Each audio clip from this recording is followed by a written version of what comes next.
Unit 3, Trigonometry, Section 1, Trigonometric Functions, Chapter 5. At the conclusion of this chapter, you will be able to develop trigonometric reasoning by graphing and analyzing trig functions of sine, cosine, and tangent graphs, and use them to solve problems. Solve graphically first and second degree trig equations with the domain expressed both in degrees and in radians. In this section, the transformations on the function will be examined. However, due to the periodic nature of trig functions, it may look a little different when compared to when we looked at transformations in other sections. New terminology will be defined, such as amplitude, period, phase shift, and median. Problem solving will involve the development and application of trigonometric equations for real-life scenarios. Here's a checklist of all the requirements to complete this part. So we have part 1, graphing sine and cosine functions. Again, you'll have notes and practice questions along with your videos. Part 2 is on transformations of sinusoidal functions. Part 3, the tangent function. And 4, equations and graphs of trig functions. You'll again have a formative review sheet. That is not for marks, but when you are complete, again, ask your teacher for the key so you can assess your work. Again, and there's also another choice between a curriculum review and a quiz. So again, your teacher may choose to do both or one or the other, but the option is there. So there's some examples of what trig functions will look like. Let's get on to the real deal. Okay, graphing sine and cosine functions. Sine and cosine make up the majority or all of the other trig functions. So if you can graph sine and cosine, then you're off to the races with regard to the rest of them. Okay, so I've made a table of values for you from 0 to 360 degrees and then took the values from our unit circle for each of those. We're going to plot them on the x and y axes. So on the x-axis will go our angles in degrees, and on the y-axis will go our sine x values. Okay, so we'll start at the x-axis. And I think I made each line horizontally worth 20. So this is 60, 70, 80, 100, 120, 140, 160, 180. Okay, 200, 220, 240, 300, 360. Okay. And for 4 lines, I made 1. 1, 2, 3, that's positive 1 there. 1, 2, 3, 4, and negative 1 there. Okay, so we plot our points. We start at the origin, 0, 0. I'm going to do the points in a different color. Let's pick berry. Okay, so there's our first point at 30 and 0.5. So 30 is halfway here and halfway there. Okay, at 45, so that's just over 40, that's at about 0.7. Okay, at 60, we're at about 0.866. And at 90, we're right at positive 1. And then we're going to go back the other way.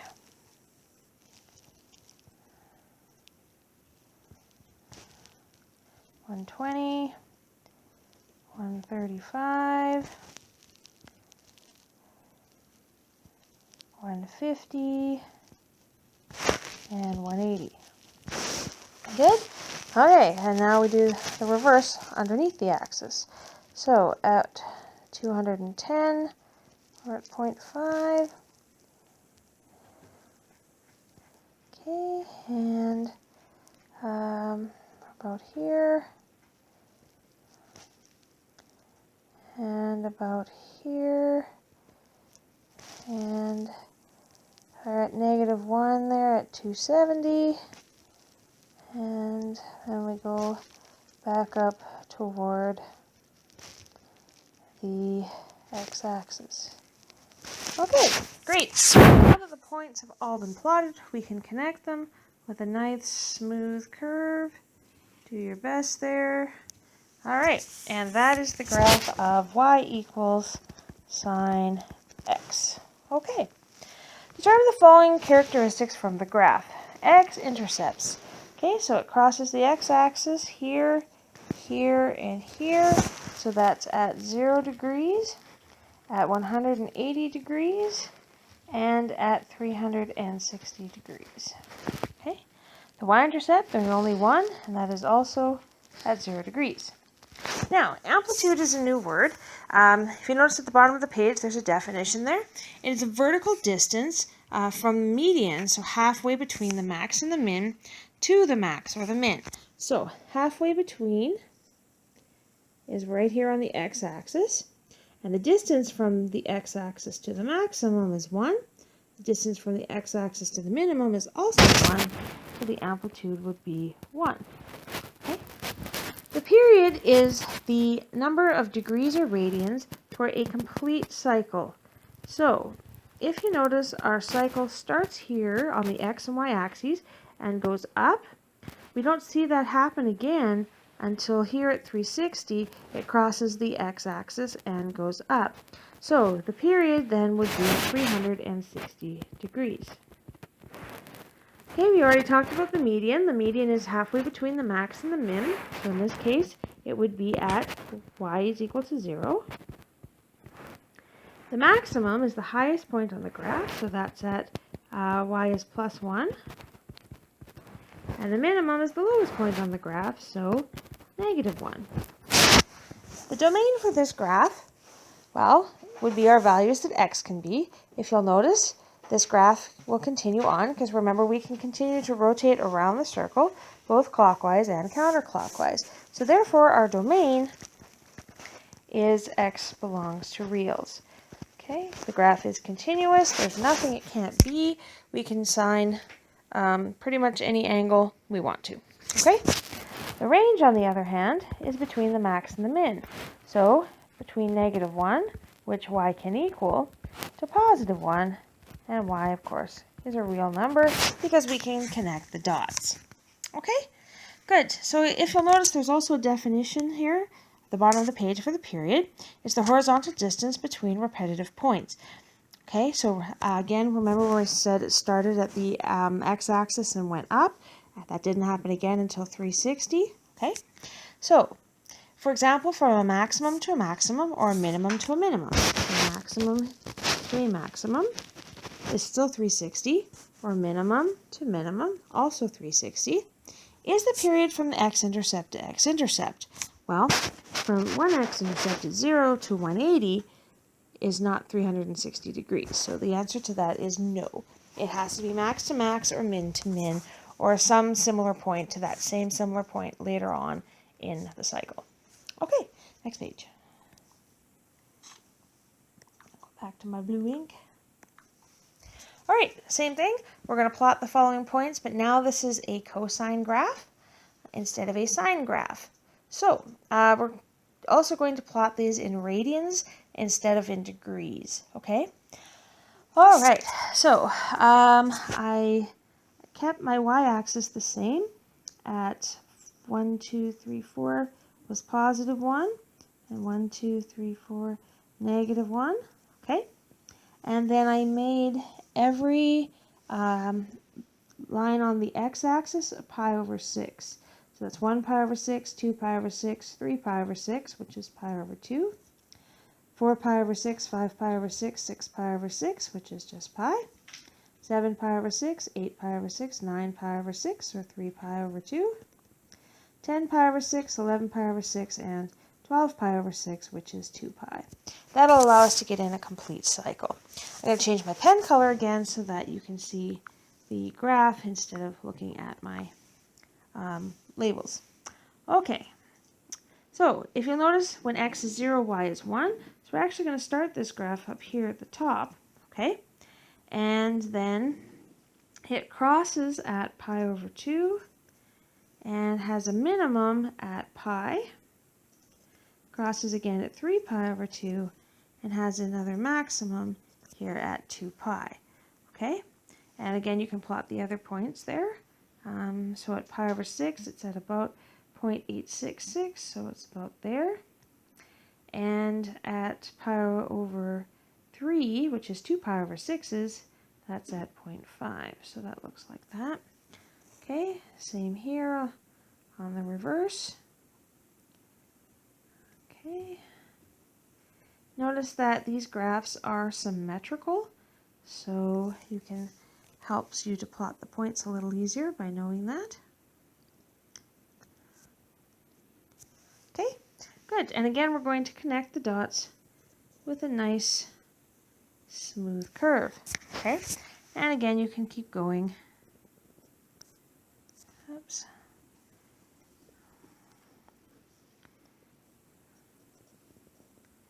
For as many cycles as you'd like, and so on. Okay, both positively and negatively. All right, so we'll do the same thing for the cosine graph, finding our x-intercepts. So this time we have x-intercepts at pi over 2 and 3 pi over 2. Okay, the y-intercept is when y is equal to 1. Amplitude, again, is from the midline, which looks again to be the x-axis. Okay, so the median would be when y equals 0. So the amplitude from there to the maximum is 1. From the median to the minimum is 1. So therefore the amplitude is 1. Please notice that the amplitude is never a negative value. Okay, it is a distance, so it's not telling us a direction up or down. Okay. The period from maximum to maximum looks to be 2 pi. Okay, the maximum is y equals positive 1, and the minimum is y equals negative 1. The domain, is there any angle we can't sine or cosine? Again, because of the periodic nature, okay, we can continue both clockwise and counterclockwise for as many rotations as we like. So again here, there's nothing x cannot be. X belongs to reals. Okay, the range. Again, if you'll notice, the minimum is negative 1 and the max is positive 1. So the y value must be between or equal to those numbers. Okay, good. So how are the graphs of sine x and cosine x similar? Okay, well, they do have some definite similarities. Let's write those down. So they are the same in amplitude. They have the same period, because 2 pi is the same thing as 360 degrees. The median is the same. They have the same max and min, and domain and range. So pretty much in all aspects. What's different is their x and y intercepts.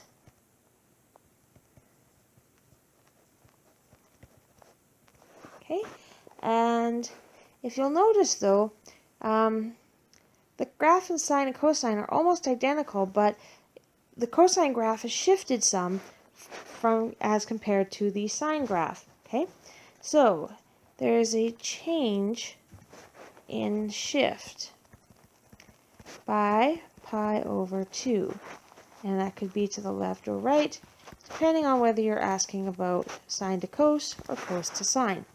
That change in horizontal movement is known as a phase shift. So remember, the cosine or the sine graph started at the origin, 0, 0, okay, and went upward. The sine graph crosses the y-axis at 1. So if you'll notice, the x-intercepts have moved over by a factor or by a value of pi over 2. So that again is known as the phase shift. Okay. Okay, so the amplitude, absolute value of A, because again, amplitude is a distance, so we don't need to worry about positive or negative for that. You can find it on the graph by taking the max minus the min and divided by 2. Now, when we were talking about previous functions, remember it was y is equal to AF of bx, okay? A, of course, refers to a vertical stretch. Well, the amplitude is essentially that, a vertical stretch. Okay, the median D can also be found from the graph, but instead of going max minus min like you do A, you actually go max plus min divided by 2. Just like you used to find the median back when you did mean, median, and mode in junior high. So you had two numbers in the middle, you would take them and add them up and divide by 2. Okay, since the period for both sine and cosine is 2 pi or 360, then it can be found from the graph by using p equals 2 pi over absolute value of b, or p is equal to 360 divided by absolute value of b, where b represents the horizontal stretch by a factor of 1 over b, absolute value b. Again, we're not worrying about reflections over the y-axis here. That's why we're just using absolute value. Okay, so example 1, state the amplitude of each trigonometric function. So if you'll notice, here is our a value out in front. That represents our amplitude also. So a is equal to 1/4. And in part b, in front of the cosine, we have a -3, but remember it's the absolute value, so a just equals 3. Okay? Part 2, state the period of each trigonometric function in degrees and in radians. So we look at our b value. It's 2. So the period is equal to 2 pi over b, which is equal to 2 pi over 2, which just equals pi. And of course, in degrees, that's the same thing as 180 degrees. All right, next one, 1.5. So 1.5 is equal to 3/2 as a fraction. So period is equal to 2 pi divided by b, which is 2 pi divided by 3 over 2.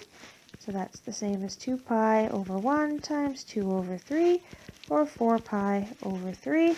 That works out to be 240 degrees if you take a look at your unit circle or use the cross multiplying method relating pi and 180.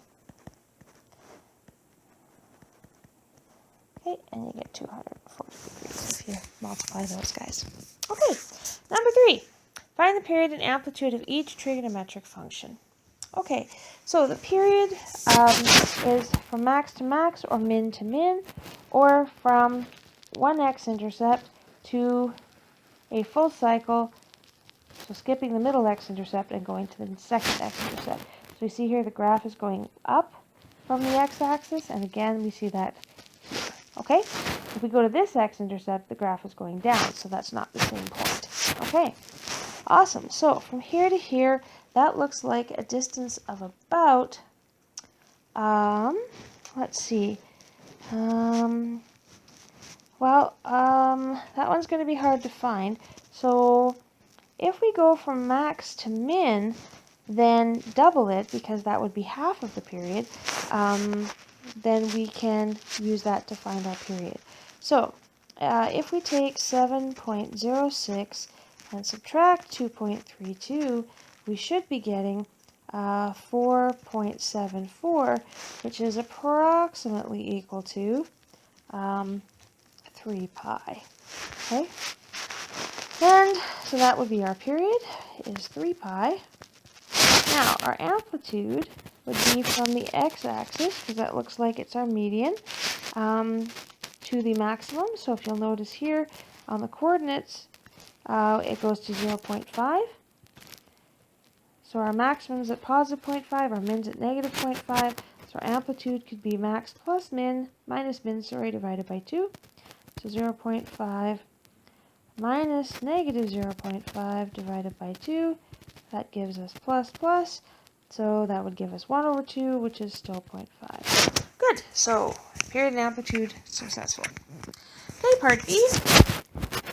The period here, again, if you go, because it's a little hard to read, from the min to the max, that is a distance of 0 to 60. So half the period is 60 degrees, which means the full period must be 120 degrees. Okay? Then amplitude, if you again go max minus min, divided by 2, so that would be max minus min over 2. So my max is at 2 minus my min at negative 2. 2 minus minus becomes plus plus, so that's 4 over 2, or just 2. Okay, awesome. Let's go to the next page. Okay, we're going to now graph one complete cycle for each trigonometric function on the grid provided. So the first one is y equals sine 1/3 theta. Okay, so remember that sine had a period of pi, but if you notice, we now have a b value of 1/3. Okay, so then we're going to go pi, our period is equal to 2 pi divided by 1/3, which is the same as multiplying by 6. So the new period is 6 pi. Okay, I'm going to do the first one in radians, and then I'll do part B in degrees. What I've done is I'm going to label the x-axis. Every 3 spaces is pi. 1, 2, 3 is 2 pi. 2, 3 pi. 1, 2, 4 pi. 1, 2, 5 pi. And 6 pi. Okay, I'm going to leave my y-axis alone. So 1, 2, 3, 4. That's positive 1. 1, 2, 3, 4. That's negative 1. Okay. Change up my pen color here so that you can see my graph a little better. All right. Now, what happens then, of course, here, everything has been stretched horizontally by a factor of 3, but my y values don't change. So we're going to start our graph at the origin because 0 times 3 is still 0. My first x-intercept would have been at pi, so now it gets times by 3, so it becomes 3 pi. And my next x-intercept was at 2 pi, so that gets times by 3, that becomes 6 pi. Okay, good. My maximum was at pi over 2, so times by 3, that becomes 3 pi over 2. Okay, so that's here between pi and 2 pi. And my original minimum was at 3 pi over 2, so I'm going to times that by 3 and get 9 pi over 2, which is halfway between 4 pi and 5 pi. Okay, good. And now I can connect my dots here with a nice smooth, whoops, that's a little too smooth, curve. Okay, awesome.